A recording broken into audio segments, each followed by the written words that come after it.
All right, we are live with Brandon Barre from Toronto, a fellow Canadian. I'm not going to dance around it or pretend like I don't have a favorite photographer on the planet.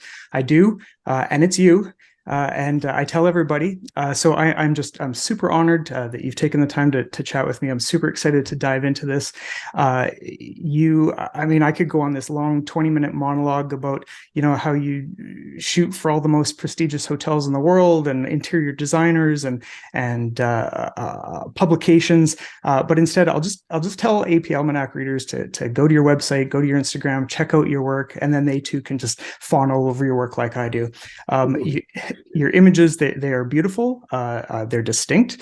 I can see an image for pretty much any hotel or interior designer anywhere in the world, and I know immediately and unequivocally that is a Brandon Barre photograph.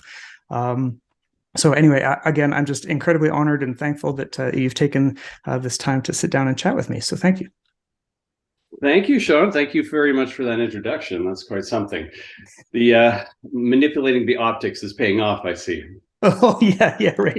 Yeah, I don't know about that. Helps to curate one's social media. I normally at this point I dive deep into an origin story, but to be really honest with you, I have a lot of questions, and I know your time is valuable. You've got a lot of retouching to do, so I don't want to keep you too long. But so I'll just really quickly run through it. You've been shooting, as far as I understand, about 23 years. You started as a photographer for the Candace Olson Design Company. You've done a ton of food photography for some of the largest food companies in the world. I saw that you worked in the film industry for a while. I wonder if so. I actually started in film as well. We're both Ryerson alumni, and Right. so I wonder if you can talk a little bit about sort of that transition from the film world to photography and what that looks like. Well, when I was at Ryerson, I was studying new media, so it was a little bit different than the core film studies program there, in that it was trying to delve into what was considered new technology at the time. We're talking late '90s here. And it was really exciting. Digital was still in its infancy, replacing film as the go-to medium for the moving image. And I was loving every moment of what I was doing there, and the whole cinematic approach. But I found that once I graduated, the big question became funds and funding your own projects. And I was turning into a fundraiser more than a filmmaker. And it was like, that was not where I wanted to be, because it was either that or was following the path of becoming part of the larger film industry and working your way through the ranks, painfully and slowly through like all the numerous camera assistant positions, that sort of thing. If you could even get in, you're working probably more likely as a PA on set, even with your degree, for however long in order to get to that point. So I just didn't want to go through that. It wasn't my dream. So I jumped to the other side of the camera for a few years, did that, and just felt like a spy on set, really, just watching directors, watching other photographers do their setups, and just like drink it all in. And then finally decided to start shooting people. I started with shooting actors' headshots, actually. I shot like all my friends' headshots for a while. That moved into publicity photography, where I started shooting for HGTV and WTN and other network television at the time, which was really big with designers and lifestyle television, which led me into the Candace Olson interiors situation. So I shot all of the befores and afters for her television show, which became the series of books, which became everything else for her design empire that she was building at the time. So that was great training, because it was constant work for us, over 100 episodes, I think, of the show. Wow. And then numerous other designers jumped on board, because that was so big back then in design television. Yeah. So I was doing them all in Toronto, which was also huge with HGTV and all that back then. So that was great training ground. So it's unusual. I know there's a lot of viewers that aren't going to relate to that, and that doesn't really exist anymore in the same way. That was something very much of its time and very much where I happened to live. So it was being at the right place in the right time, that kind of training. Yeah. You Yeah. know, No, that's really interesting, and I know that you would, having come from the film world, you could attest to how the lighting setups, the scale, and the attention to detail on a film set is just it's beyond what most of us as photographers really ever Oh, it's amazing. It makes us look like amateurs, honestly. It's just our setups are so simple by comparison. I mean, I do like that approach in a lot of ways. I love paring it down. I love simple, real looking light. So some of the complicated, more cinematic approaches, it's while beautiful and dramatic, isn't necessarily what we're trying to achieve and what we do. Sure. Yeah. Yeah. Now you just returned from what has to be one of the most epic photo shoots I've ever seen. You did the Atlantis, the Royal in Dubai. I mean, it looked like an absolute dream job. I remember you didn't, I think it was an Instagram post where you said you were shooting this rooftop pool and you could hear Beyonce rehearsing down below. I mean, that Yeah, that must was have just been like, so I wonder if you could maybe talk a little bit about the project, how it came to be, and maybe walk us through your process of acquiring it, prepping it, shooting it, that sort of thing.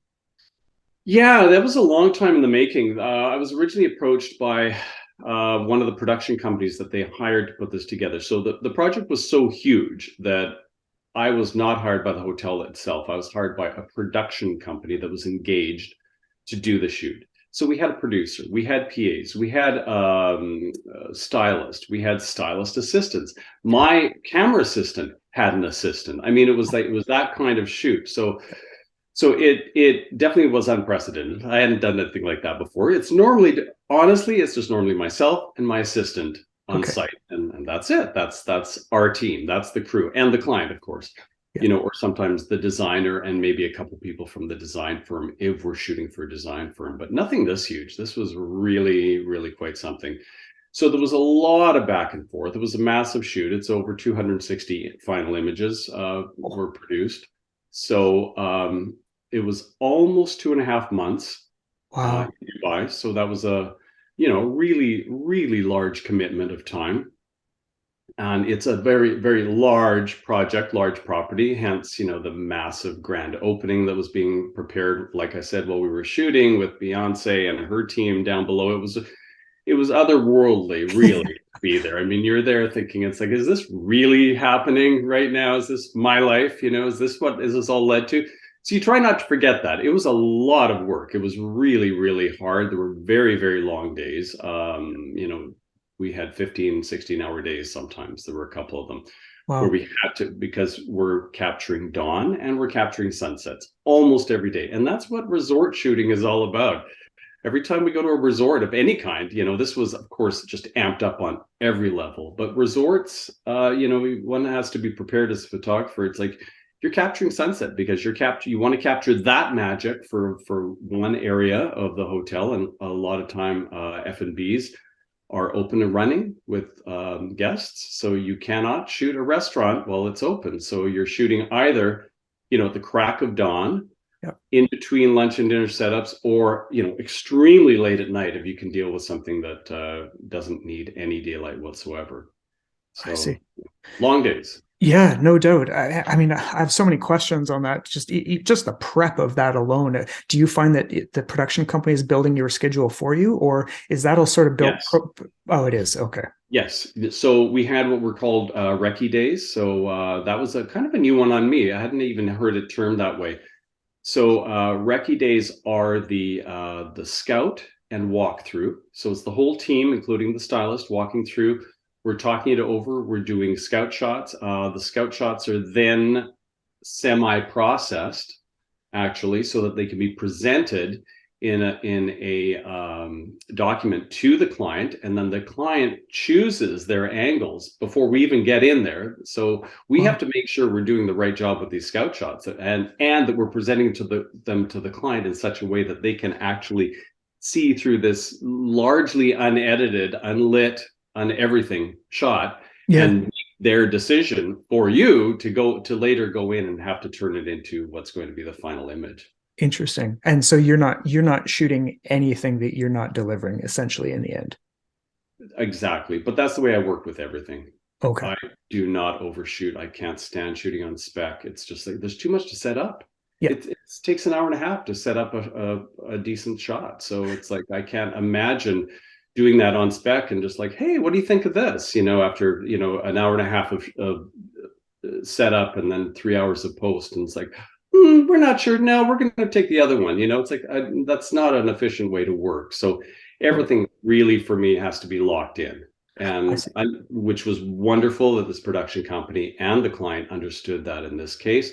So everything was locked in advance to the point of almost like being constrictive, of course, because you get there, the lights change, something's different. The construction itself has changed because we're literally largely shooting something that's still under construction somewhat. It Yeah, hasn't been open to the public. We're shooting well pre-opening, which other photographers watching this are going to say, oh, I know, because we're shooting things. It's like you move the camera an inch and you're shooting something that is not done at all, completely under construction. So totally, totally. I remember a line in theater that used to say, "It's a good thing wet paint doesn't make sound." yeah, no kidding. Yeah. Okay. So then that's really interesting. So you kind of said that are you generally an average of 1.5 hours per shot? I would say that tends to be what I quote to clients. Maybe an hour, but I'd like to say an hour and a half, just to give us the time to, Yeah, we're not pushing things and not, increasing expectations where they shouldn't be. sure. Okay. So, that breaks down into a standard day of accomplishing, maybe 6 to 7 images. Now, a shoot like this, we were doing 9, sometimes 10 images, when we were shooting like right from the sunrise right till beyond sunset. So some of those long days, yeah, we were accomplishing more. But, I really like to keep to about 6, maybe 7 images per day. Well, yeah, no, that's great. Well, I mean, we'll dive into it, but the staging of your images is absolutely impeccable, like just perfect. The example of perfect when it comes to staging and photography. So I suspected it was either you've got a team that goes in ahead of you and spends a ton of time getting it perfect, or you're taking that time to really.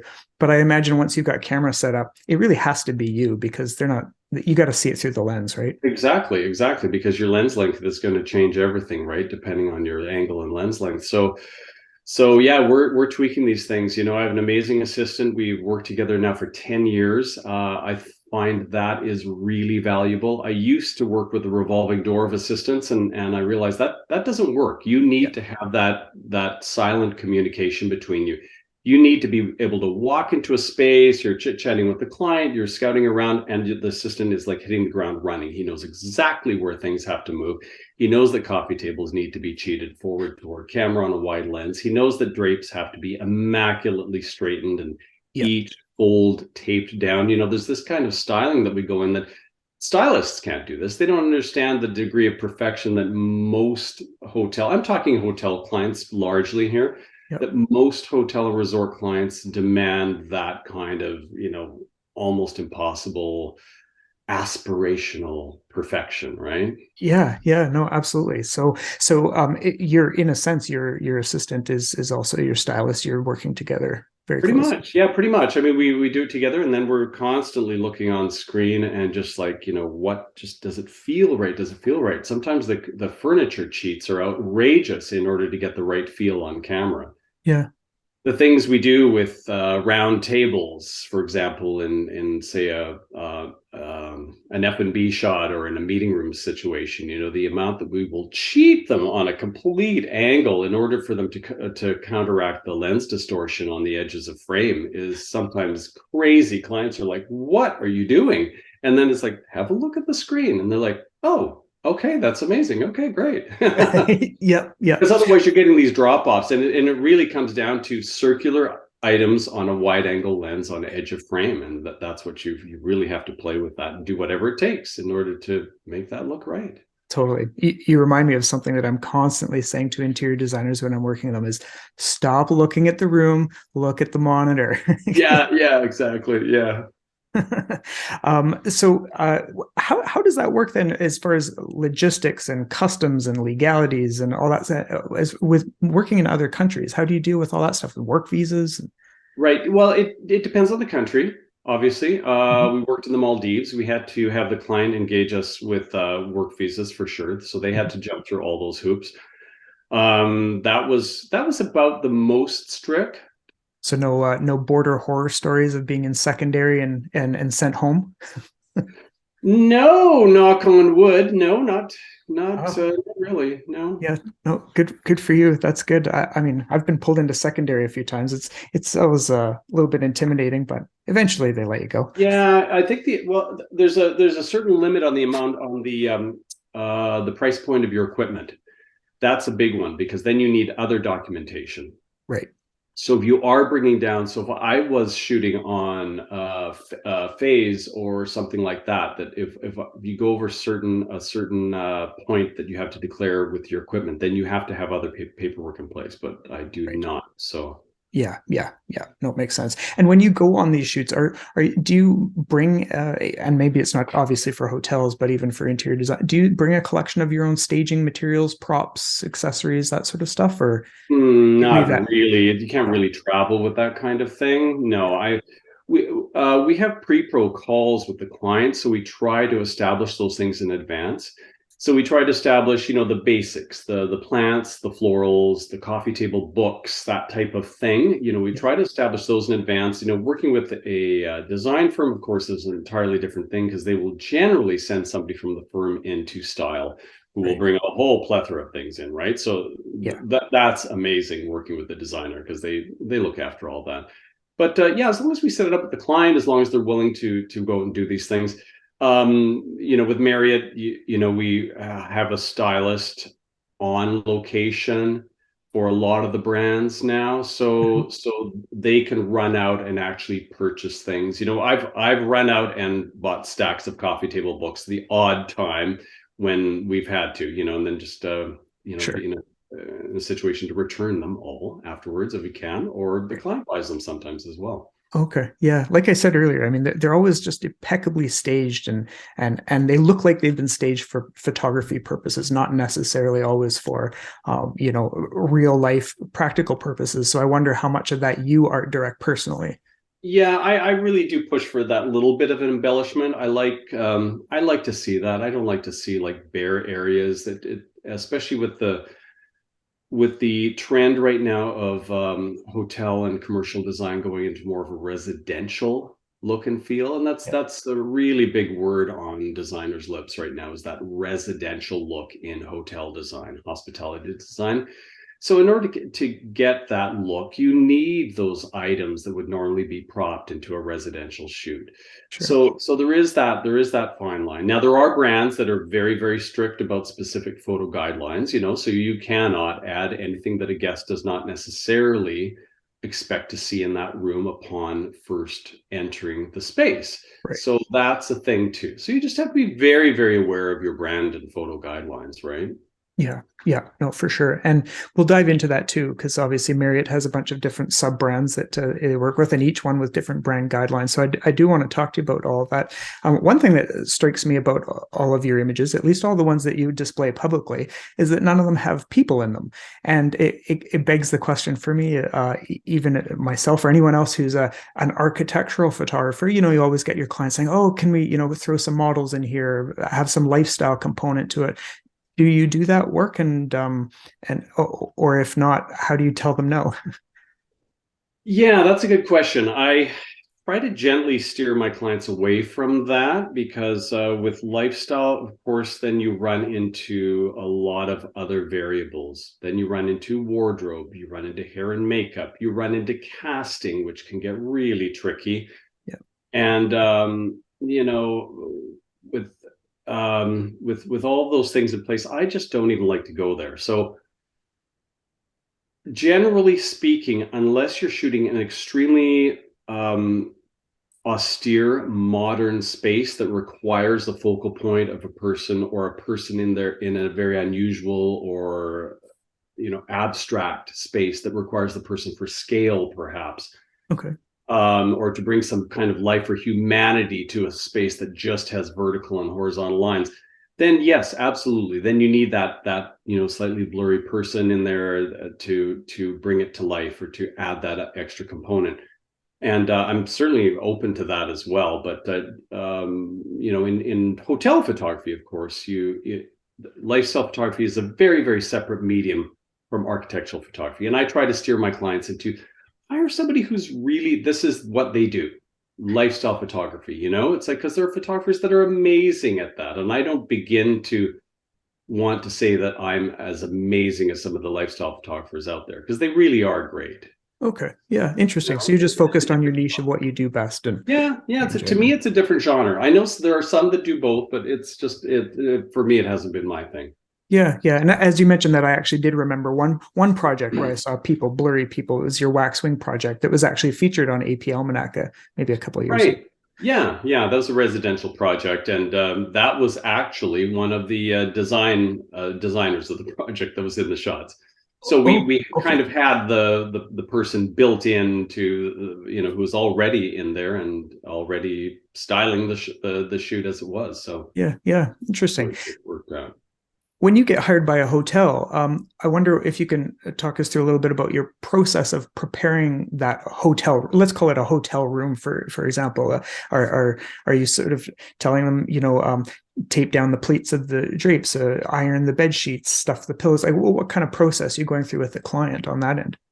Yeah, well, for hotel, there's kind of a checklist, that we give to hotel clients, especially if they haven't done a photo shoot before. It's, obviously bed linens need to be impeccable, Mhm.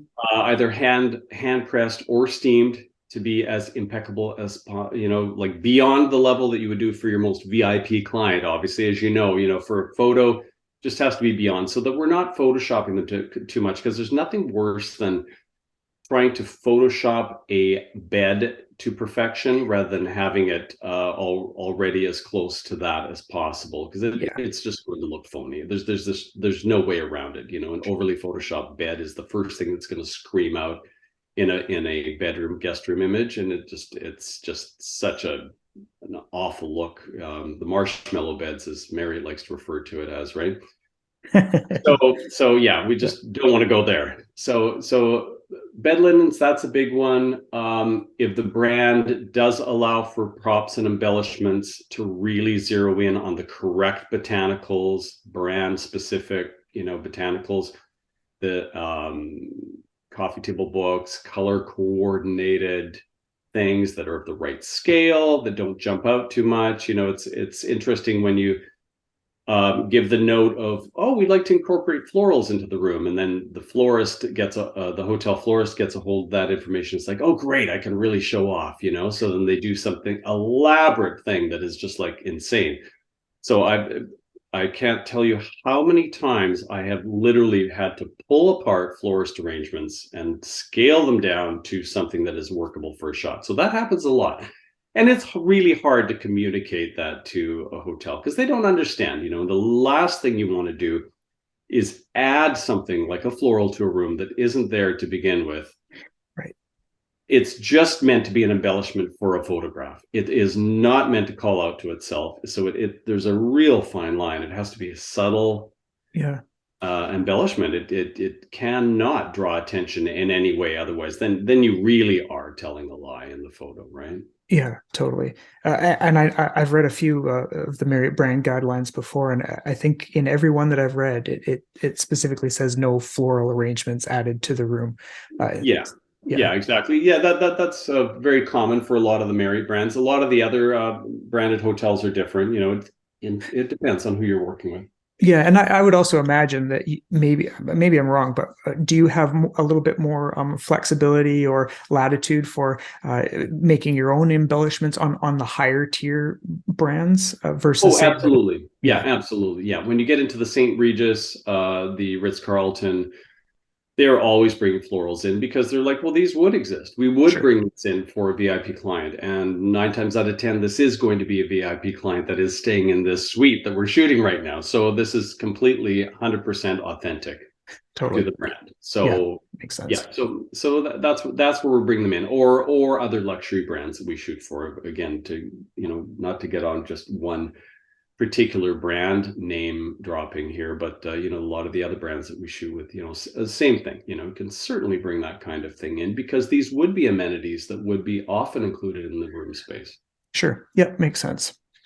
Yeah, Super 8, they don't like flowers in the room.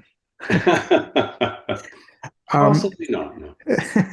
Do you now you kind of touched on this a little bit earlier. You said you cannot shoot a restaurant that's open. I've run into situations in my career where, you know, it's a 24-hour hotel airport restaurant, or it's a lobby where by their nature they kind of are open 24/7. How do you deal with that situation? Well, yeah, lobbies for sure. We have to shoot lobbies just in between check-in and check-out. You know, when it's that Okay. little window of opportunity, when it's least busy, set up the camera, stay as discreetly off camera as much as possible. Try not to interrupt guest traffic.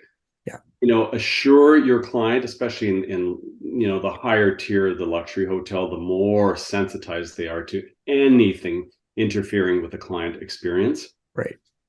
So, you know, you just really assure your client that you are not going to be interfering with the guest experience whatsoever. You just, you know, set up a very, very minimum setup, and you Mhm. just wait for people to clear, and or you take multiple frames, and then you end up photoshopping these people out off of this side of the frame and that side of the frame, and then just like hobble it all together in post, right? Totally. Okay, let's say, for example, a restaurant. When you have a restaurant to shoot and it's only open for 6 hours of the day, is it the look that's dictating when you shoot that restaurant, or is it the logistics of it? Well, it's both. It's both. It's Okay. 100% both. You try to go for the look. So you're discussing with your client, like, what do you want to sell this restaurant as? Are you selling lunch? Are you selling a nighttime dinner vibe? What is the vibe here? And if they say, oh no, this is just a dinner restaurant, or it's an all day restaurant, we can shoot anytime, you know, then that's fine, you know. But if it's you know, I really encounter a lot of these dinner vibe things, and course, they're open during dinner. So, but it has to have that night look. So we're stuck. You know, we have to shoot either after they close or first thing in the morning, as we did recently in Dubai. We shot morning for a Nobu, for example, that was only open during dinner. But we had to shoot it while it was dark, you know, and it Right. was open really late for dinner. So rather than coming in super late at night, we came in at 4 a.m. and just shot like crazy. Like we really had to move because we had to get like 7 shots in before it started getting too light. So that was I like see. crazy panic shoot. But and luckily, it was beautifully lit by the hospitality designers. So we didn't have to. So I could just like say, you know what, we're not going to artificially light this at all. There's no fill light happening. There's nothing. We don't have time for these setups. We're just going to do it. Just going to bracket like a madman, and we'll just put it together in post. You know. I see. Oh, okay. Yeah. Yeah. Just, maybe, can you talk about what's in your kit? Sure. Right now, I'm shooting with Canon 5DS, the old 5DS, because they haven't replaced that thing yet. I did move on and try the R5, thinking, well, I'm going to move on to the mirrorless. You know, it was a little less pixel count, so I wasn't too happy with that because my Mhm. clients have gotten quite familiar with having a 50 megapixel size image, and that feels to me to be about the minimum that you really want to go with. I wouldn't want to present much smaller than that because these things get blown up to poster and billboard size all the time. Yeah. So so I was really happy with that size. I moved to the R5, but it's got a floating sensor for stable image stabilization built into the camera, and that sensor, when tethered, will jump and move around. And for locking in bracketed frames, to lock in and then like stack and layer and post, it's like it was a nightmare. Things will have moved around a pixel here and a pixel there, and you can't predict it. Yeah. It was awful. So I got rid of that hot potato and went right back to the the 5DS until further notice. Hopefully they're going to replace that, but you know, I just thought, okay, well, I'll just get a second body, and you know, this one's been a real workhorse, so let's just get a second one. Yeah. And I've been really happy with that. I did briefly shoot Phase a few years ago, and I had a beautiful Campbell wide system and some Rodenstock and Schneider lenses. You know, I thought, let's just go high end. Let's just go right up there and do this. And I found it just it slowed down the process too much Okay. because there's that fine line of being able to get through the shoot and deliver a really high quality product. And it's like you almost have to take that quality down just that tiny bit in order to get the damn shoot done. And it was just too much. It was too much of a setup for me. And I was having a little bit of a problem with shifting aberration as well. We're getting magenta and green casts back when I was using phase. I understand those have been corrected since, so that's good. Mhm. But back in the day when I was using it, it was not great for any kind of architectural shifting. So that again, so I had to get right back to Canon. But the Canon tilt shift lenses are really pretty excellent for what they are. So Yeah, absolutely. that's it. Apart from that, I use the Elinchrom ELB 1200, which Mhm. is the 1200-watt flash. So I love that because it's battery packed, so we're not constantly looking for AC. So we can, shoot in all kinds of different situations. It's relatively lightweight, so it travels well. So that's a big thing. I really have to travel with a very scaled down kit Right. for weight Mhm. issues. And just so you're not like encumbered at the airport, with bag after bag after bag. I like to keep everything really quite lean. Sure. And I love natural light anyway. So I like to force myself to use as much natural and existing light as possible. So, and then the rest is just enhancement and fill if possible. I mean, sometimes you do have to make it up from scratch, of course. But, when possible, the auxiliary light just becomes ceiling bounce building light around views, room views, when you're balancing your exterior exposure to your Mhm. interior room exposure. So we're lighting that frame area, just subtly lighting that frame to bring the two exposures together, so then that could get painted in post for a somewhat realistic drop in Yeah. the view. And are you typically doing that with one light, two lights? I travel with one for just to keep it light. I Oh, used to okay. use two when I was shooting more locally, but now that pretty much everything is a flight away, it's using the one and then building it together. We'll Oh, shoot. okay. So the left side of the room is shot in several frames. The right side of the room is shot in other frames, and we just combine them in post. Interesting. Yeah, no, so you Atlantis, Dubai project that was a one light photo shoot. Believe it or not, it was. Yeah, Amazing. sometimes 15 different exposures with that same light in different positions, especially Sure. in some of the huge F&Bs where we really did need to augment the lighting, where the existing ambient light wasn't necessarily photogenic. So yeah, so we had a lot of different light setups, and yeah, that's for me that's the workflow that I'm used to. So we just kept it up, you just augment it, so it's like it's multiplied because everything is that much bigger. But Yeah, yeah, no, that's interesting, and my mind's going a million miles a minute because I'm thinking about your very distinct style, and I think one thing that if you're to kind of define what it is, there's something about your blacks. There's this deep richness and contrast of the blacks, and I wonder if perhaps that's a product of a single light. You're not adding that fill in the background, and so the transition between the lit area and the non-lit area, there's some definition there. I wonder if maybe that plays a part in your look. possibly. I mean, it's an aesthetic, that I like. I like blacks to be very black. I like whites and speculars to be white. I don't like you rarely find an entirely low key or an entirely high key image in my portfolio. You're going to find everything. If you look at the Instagram, you're going to find everything has true whites, everything has true blacks, and then everything in between.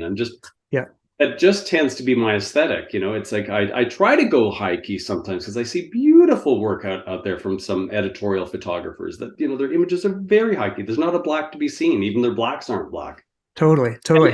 and, it works and it's gorgeous, but it's rarely my thing.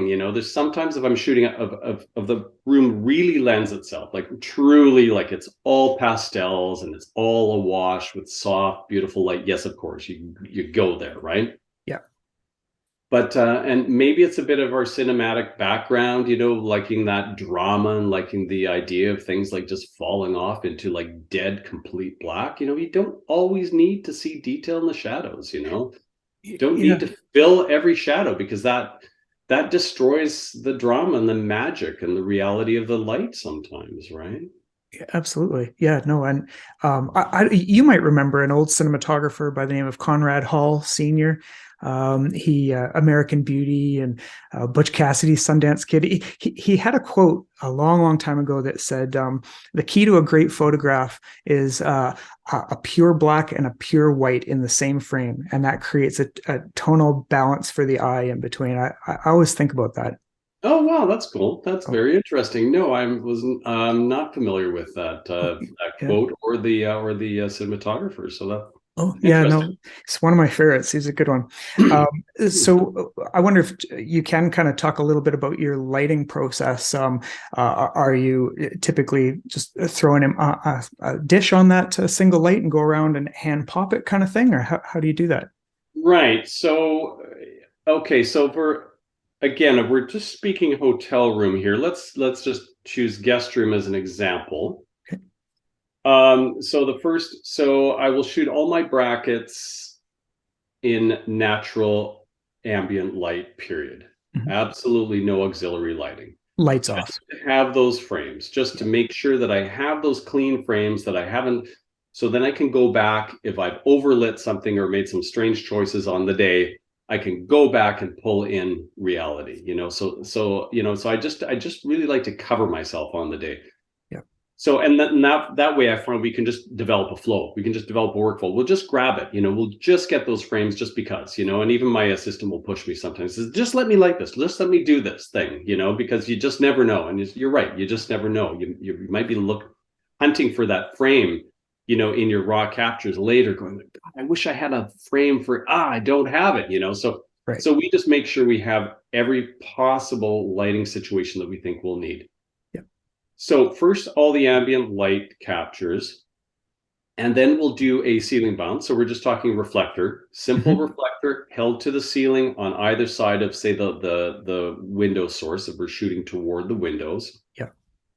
So the left side ceiling balance will light for the right side of the frame, and then vice versa. So we've captured that, and then sometimes the middle of the room needs doing because we need to give some modeling light or some additional sculpting to the bed, for example, because the beds can sometimes, the natural light can it blows out, it doesn't sculpt too well, and these days in hotels you don't have occasional accent pillows all the time. You rarely have that throw at the bottom of the bed, they sometimes call a cummerbund or something.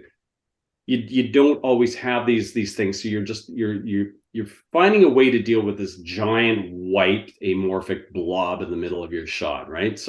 Yeah.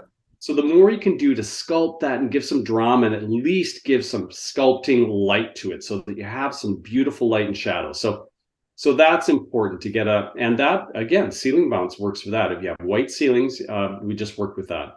Sure. And if we don't have white ceilings, then softbox, but Yeah. to basically try to accomplish the same thing. Yeah. So all practicals in the room off, series of brackets, all practical lights in the room on, series of brackets, and then your props. Is that kind of a general? Yeah, pretty much. Yeah. The practicals, we only capture a couple frames for Oh, that okay. lights on situation. Yeah, yeah, yeah. No, Yeah. for sure. And then I imagine in that case, you would use a lighten layer in Photoshop to just simply add in the light. Yeah, you do have to treat it because lighten layers on their own can leave all kinds of strange color demarcation. Yeah, So then you have to go back and paint back color from various layers. So it is a bit of a process. yeah, yeah, And then I find you sometimes need to play around with amping things up with a little dodge and burn here and there on your light sources, just to, you're burning in hard light sources like filament bulbs. You're dodging softer light sources like lamp shades and things like that sometimes, just to enhance that mood and sometimes provide a little bit of that hyper real look, which I do like. I like a little bit of a heightened look yeah, out of the yeah. ordinary. Yeah, no, absolutely.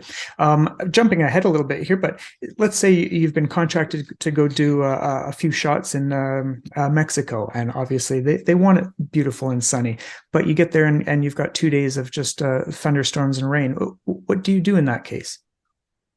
Yeah, that would. We've been very lucky, I have to say, that hasn't happened too often. But the odd time it has, we hope we're there long enough that we can at least capture those views on their own when Yeah. the sun finally comes out. Okay.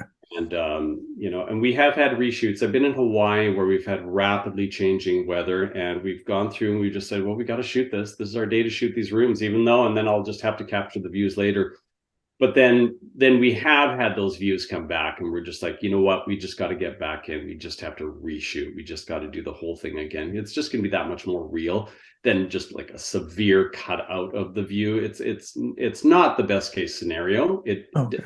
Depending on the window configuration can be okay, but we were dealing with balconies there. So for the perspective aligning of that, that Oh, through look right onto a balcony, that would have been very, very challenging to yeah. cut in later. And So pen tooling every rail, I imagine, all that. yeah, I can't even imagine. So Yeah, we reshot that instead. I see. Now, I wonder if you can talk us through a little bit about your retouching process. Do you do your own retouching? I do. I have one assistant, so we do work together. But I do the back end, so I do all the stacking of the raws. Mhm. So I will select and pull the raws, and then do that initial raw process, and then stack them, and then send the layered file to my assistant retoucher. He will then go through and do the initial basics. So he'll do the blending of those files, and then the gap removal and all that, that heavy lifting with all of that other stuff. And then I go back in and then do the tweaking and a few of the aesthetic moves. I see. Yeah. And do you find, let's say, take a hotel lobby could be a bit of a challenging one. Do you find that you're kind of an average amount of time on a big hero shot like that? No, there's nothing but out. No, there's nothing No. average about a hotel lobby. There's so many moving parts, as you know, right? There's just so much. It's like you're working on 10 shots at once because there's just so much information, right? So Right. large, wide F&B shots, hotel lobby shots, exteriors. Oh my God, some exteriors of really, really large projects, especially like unfinished projects or projects where there's still construction going on. I mean, those things are really labor intensive. Yeah. Yeah. And it just is what it is. It works out in the wash. We get very frustrated getting through it, but then there are other shots. Thank God, when you pushed in for some vignettes or tighter details or something that you can move through a little bit easier. Yeah, it's funny. I talked to lots of different photographers, obviously, and it's funny the spread of time that they will claim on different images. Even just some of the most complex, beautiful signature images you see, and they say, "Oh, that was about 45 minutes, maybe an hour." And then you talk to other Oh. photographers, and they're like, "No, no, it's like minimum 5 or 6 hours." So I Mhm. don't know if that's just talent in Photoshop or attention to detail or what that is, but I don't know. Yeah, I don't know. I've been doing this so long. I think of myself as being a very, very quick editor. yeah, I really move through things to the point where, my Photoshop is spinning, and I have to slow myself down, or it has crashed on me before. So there is that. But yeah. uh, even then, easily a couple of hours on a very complex image. But there are images that do take those 5 or 6 hours that are open, like literally it stays open on my monitor for 2 days. That same single image. And you just have to go back to it with fresh eyes sometimes, because you just can only stare at it so long, right? Totally. Yeah, no, and I what always struck me tell is I always tell young photographers starting out, it's like when they're not really even sure of their subject matter, it's like whatever you choose to shoot, make sure it's something you enjoy looking at enough that you can stare at it for like thousands of hours of your life, because that's what it's going to become. You're going to be staring at a monitor at whatever it is, that for hours. That's kind of why I got out of shooting people, because it's just like I can only stare at faces so long. It's like I'd much rather stare at interior design. It's just yeah, yeah, no, criticism. absolutely. I can appreciate that. The photography of inanimate objects, it's much more satisfying. Yeah. Yeah. Yeah, no, and I can attest to that you must be fast, because you'll post an Instagram story of, oh, I'm doing this shot right here at this pool in Dubai, and then 2 days later you've posted the final image and it's perfect. So yeah, that's amazing. Yeah, we've also had some quick turnarounds with this project too, because they had their opening and they had like all kinds of things and photo needs that were like pretty intense. So we did have like breaks for editing while we were even in Dubai. So I had a whole editing setup while there as well. Right. So yeah, it was fully outfitted in the hotel room with taking editing days as well. Oh, interesting. Okay. Now you also have, in addition to Brandon Barre as a photographer, you also have Brandon Barré Studios, where you have is it Gillian Jackson, Nicole Aubrey, Vincenzo Pistreto, all, and I think you mentioned that they're former assistants who now sort of take on your overload. Yeah, basically, yeah. So it's become really great in that way. It's a really good symbiotic relationship because these are people I really trust. We've worked together for a long time. They've all been my assistant at one point or another.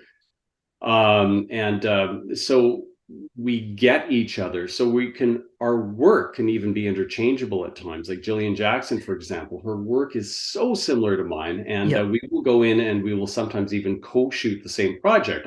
Sometimes I'm not available for the whole thing. As you know, with hotels, that often are broken down into many segments as hotels being renovated, for example. You're doing one section and then, oh, the spa's ready 2 months later. And then a couple more F&Bs are ready a few months later. It's like if I'm previously booked on something else, Jill can go in and she can do these shoots, and our work will be a nice through story in the client's photo assets, that there's no jarring stylistic change. So it's worked out really well that way because there's more work than I can handle as a single person. I can't be everywhere at once. So Yeah, no, that's great. Now, do they run under their own brands? Gillian Jackson, this is a Gillian Jackson photograph, or is it a Brandon Barre photograph? Or a little bit of both, but yeah, generally they put their own handles on things, yeah, and take ownership and authorship of their work. It's their work, so I want to make sure that people know that too. I'm not looking to put my branding on things. It's not that yeah, but it like. just runs through your company, I guess, is the idea. Yeah, Yeah, yeah, yeah. yeah. So, and I think it gives the client a little bit of extra satisfaction in knowing that my eyes are going to be on the work as well. Mhm. So when they finish their project, they shoot the photos over to me, and it's like, I'll look at them in context with, say, what I've shot for that same client. It's like, oh, maybe your reds need to be a little bit more, golden here, or I'm seeing a little bit too much of a magenta cast or something there's not quite a through line. Or I'll jump in and I will tweak them just to give a through line to things. Sure. So, I think the clients, are extra comfortable in just knowing that, we're working together as a team.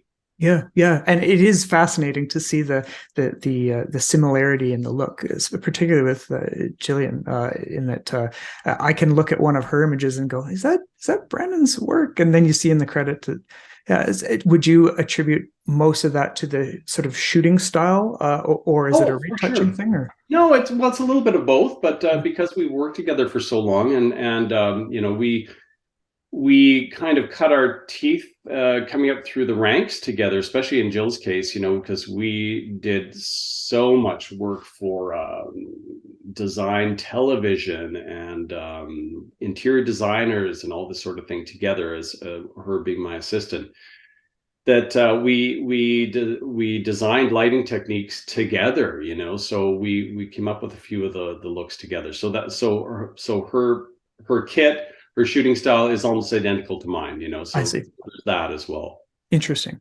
I want to skip quickly. I know I want to be sensitive to your time here. I just want to kind of jump more into the business end of things. If you and I have spoken about this before, but I always find it a bit of a challenge when somebody contacts you and they want you to do this photo shoot, and there's this uh, trying, they want you to put a proposal together, and you're trying to figure out, is this proposal worth my time? It's like a 2-day shoot, and they want this and that, and it's travel involved, and you could spend a few hours on this proposal, but then you go ahead and find out, oh well, actually, sorry, we had $1,000 for this. So how do you Right. navigate that with potential clients where they come to you and you really have no idea what they're even thinking? Yeah, that's a good question. I like to think that if people have seen my portfolio, if they're not intimidated by it, that Yeah, they're prepared to have a budget right. to spend. Yeah. I would tend to go there. So if they've seen the kind of clients that I've had, I think they probably are, in line with knowing what sort of budget is necessary, and Okay. Okay. go with that. And I just shoot them off a quote. It's like, okay, here it is. I try not to take too much time because I know can potentially go nowhere, of course, but you still have to, give them an idea of where you're coming from. In a lot of cases, I mean, let's be real, we're dealing with an office assistant who's been told to get 3 quotes or something like that, right? So they just like randomly Google photographers and it's like, Yeah. oh, okay, let's get that's pretty. Let's check it. Totally. Maybe Yeah. this guy can do what we want. So that's all they're doing. They just need to see a range, so I don't think one can invest too much into that process. Just try to have some good templates, a variety of templates set up so that you can do it quickly, and just be as forthcoming with information for potential clients as you can, and just go from there. Are you so for myself, I will often say, do you have a budget in mind or a budget range that you're looking for? And then I might be able to tailor to that budget. But do you sort of find yourself, unless it's a project where there's going to be some portfolio value to you, do you sort of find yourself in a place where it doesn't really matter what the budget range is? This is my pricing, and here you go. Yeah, I would say the latter pretty Yeah. much. Yeah, I'd say the latter. It's just too busy, I find, to do otherwise now. There was a time though when I probably would have been a little bit more elastic than that sense. Mhm. But I think it's just been at this for over 20 years, right? As you know. So, you get to a certain point in your career that it's like, I do require this much because I know how much work is going to go into this, Totally. Yeah. so. Yeah. And how do you charge? I imagine you've got different pricing for the hotel world versus the interior design world, just generally Yeah, that speaking. that is the big differentiation, pretty much. So the hotel world is pretty much based on the model of a per image fee. So I do a per image fee for overall shots, anticipating larger setups, anticipating a lot more time needed in editing in post, versus details, vignettes. I put details, vignettes, food and beverage, meaning close-ups of food and beverage, views, like strictly just views, anything like that, those in one category. So that's a lower price per image versus these larger overall setups. Gotcha. Because setting up a ballroom, for example, a banquet situation in a huge ballroom, I mean, that can take sometimes hours just for the setup alone, and then the post is like table upon table, linen upon linen. It's a lot. So that falls into that larger category. Interesting. So I imagine your quotes and proposals are very detailed then. If it's a ballroom shot, it's going to be included in that quote because that's going to be several hours, like you say, or Yeah, I don't break it down too much at that point in the quoting stage, till we start getting into the nitty-gritty with the client. I just let them know that architectural overalls are one price, and that architectural details, food, views, etc., are another price. yeah. And then let's just go from there, because I know at the beginning, this quoting stage, again, they're just looking for this quote. They just even want to know what they have to budget. They probably don't even have a budget in place yet. They have no idea. They have to go to their ownership and everything else to even establish what they need. So they're running around. They're looking for several quotes, as I mentioned, from several photographers. Yeah. They're just at those beginning stages half the time. So you just try to give them, like I said, whatever information you think they can probably make use of in the early stages, and then get into the details later on. Yeah. Now you obviously do a lot of third-party work. So you might shoot for a designer, but now the hardwood flooring guy and the couch person, whatever, the furniture manufacturer, they're all using your images. So Yeah, yeah. I imagine you kind of do the standard.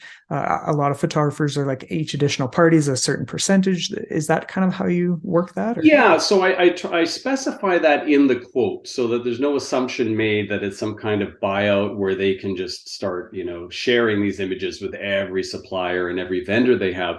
So I let them know that there's vendor fees to be negotiated or additional, just leave it alone at that.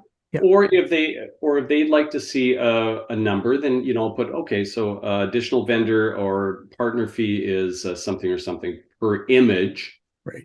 Or sometimes, if they want the whole shoot, then we'll just break it down, give them a lump, some package price on the whole shoot or something like that. But usually it's a per image thing because, like you say, the hardwood manufacturer only wants certain shots that show their product naturally, right? Sure. Yeah. So there's that. Yeah, I know a lot of photographers, myself included. There's sort of a pre-shoot price, and then there's a post-shoot price. And the post-shoot price is always higher because they've essentially assumed no risk in the production of the images. So I didn't know how much of all of that third-party use you try to secure ahead of time. Yeah, unless they ask for it ahead of time, and they do. Sometimes I have clients that will ask for that. Then we put that right into the quote. But I usually just put that as a line item, and that's a to be determined line item. And then they can come back to me and say, "Oh, well, you know what? We like to have those rights because we want to be able to share and not have to constantly go back to the photographer for this third party business." Like, okay, no problem. Then we'll put a lump sum licensing fee on additional parties then for the client. Gotcha. Okay, interesting. And then my last thing I want to ask you about, Brandon, is myself. I know a lot of photographers. I talk to a lot of photographers who are going through this process of getting brand approvals from hotel chains. I mean, Marriott's a good example of you try to get them to see your work and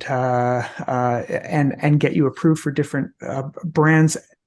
I don't know. Do you have any insight? Do you have any thoughts on how that process has worked and can work? That is a tough one. That's a really tough one. I don't, because I do have a lot of photographers contact me that are just like, "Hey, what do I do? How do I get to this point?" It's like, I've shot this stuff and now, they're not letting me shoot these other brands, and they're breaking it all down per brand and thing like that. And it's just, I honestly, I wish I had some advice for that. I don't, because it is very, very different from one brand to another.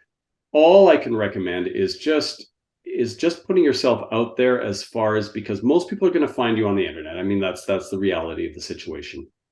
And if they are looking for photographers, if they are somebody at head office in corporate at one of the hotel brands is looking for photographers, they are going to do random searches like everybody else. Mm-hmm.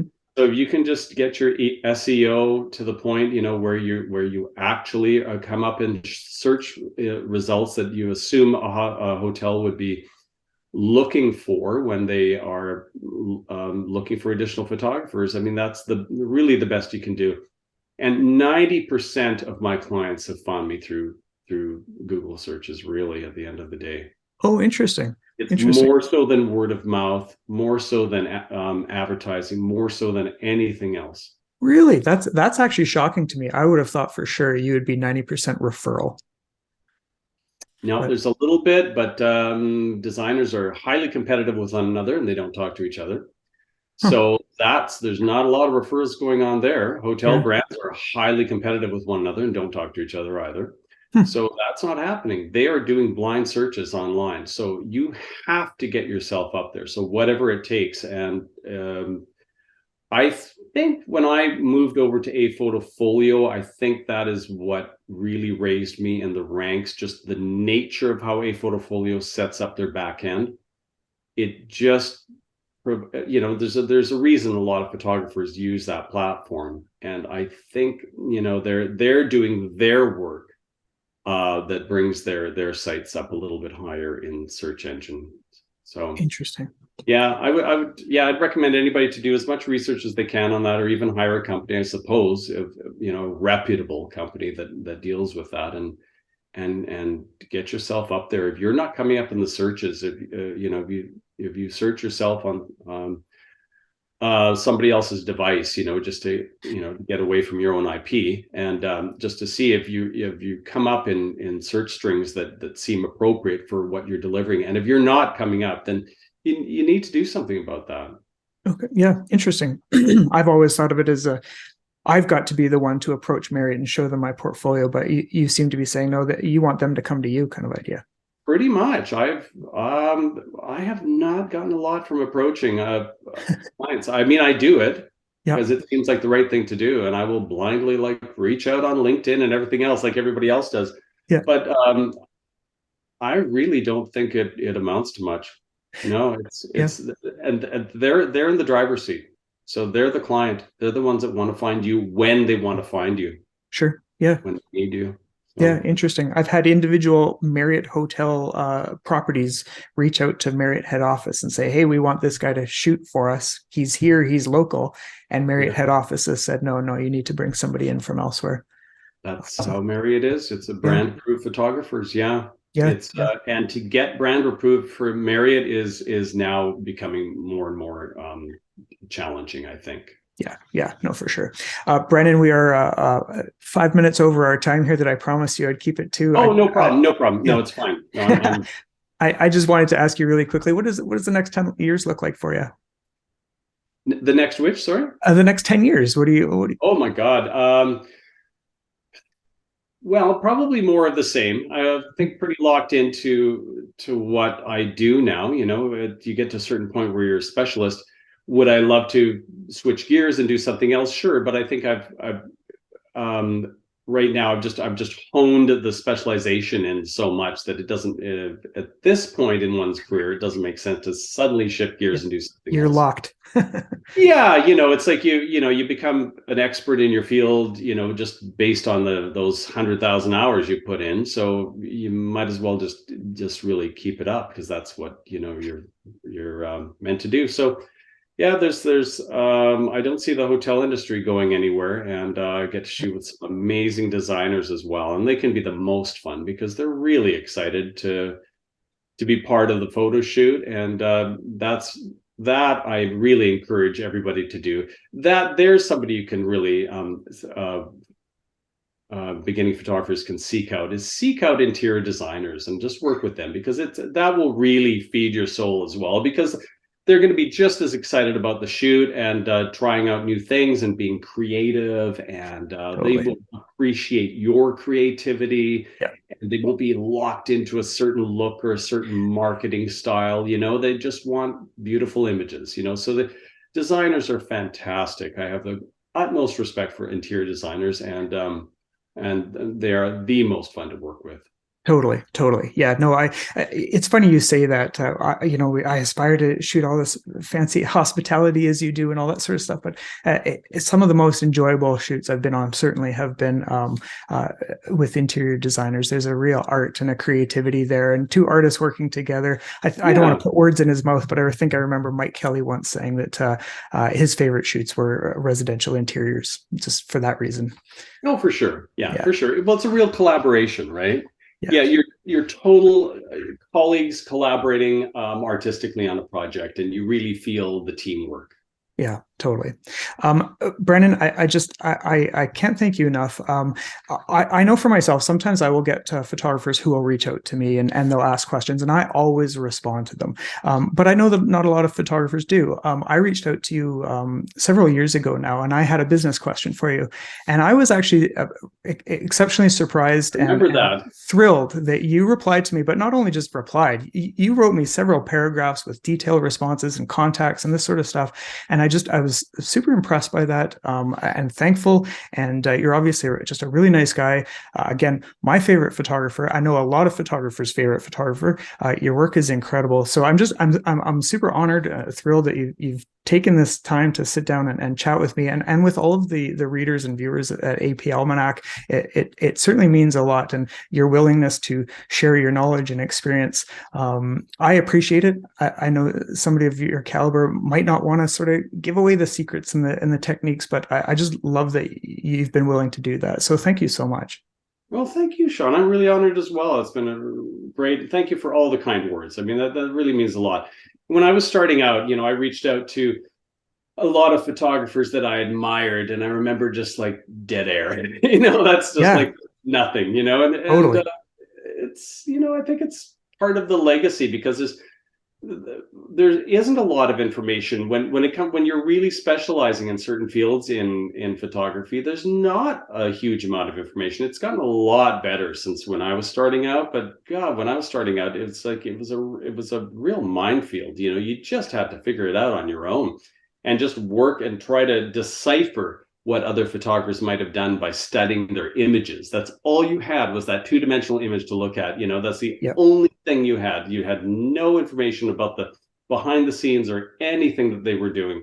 So if I can, glean a little bit of or give a little bit of information back to people that are looking for these things, it's really helpful to me too. It's enriching. Yeah, no, absolutely. Um, I would encourage everyone to go take a look at your work. I imagine everyone has, but just in case not, brandonbarre.com.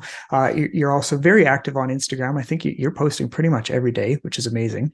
That's inspiring. I don't know how Not quite. No, it's like, Huh. no, I got that one down to like once every few days, but yeah, that can be a little bit intense. It's there's a lot going on, especially these days with editing these Yeah. hundreds of images that I'm literally neck deep in right now. So. Yeah, no doubt. And speaking of which, I'll let you get back to it. But thank you so much. And next time you're in the Okanagan or British Columbia, Vancouver, or I'm over in Toronto, dinner's on me. It'd be great to connect in person. Yeah, please look me up. And I'm from BC originally, so Oh, are this is you? my old stomping ground. Yeah, yeah. Oh, can I Kelowna ask what part? Airport many times. Oh, okay. West Coast, like coast or? Yeah, yeah, coast coast, Fraser Okay. Valley, Vancouver, that kind Oh, of thing. amazing. Yeah. Oh, that's really neat. Yeah, very cool. Yeah. So, Well, again, thank you so much. And hopefully we get a chance to chat again soon, but all the best with the retouching and sounds good, Shawn. Thank yeah, you. take care. You too. Bye bye.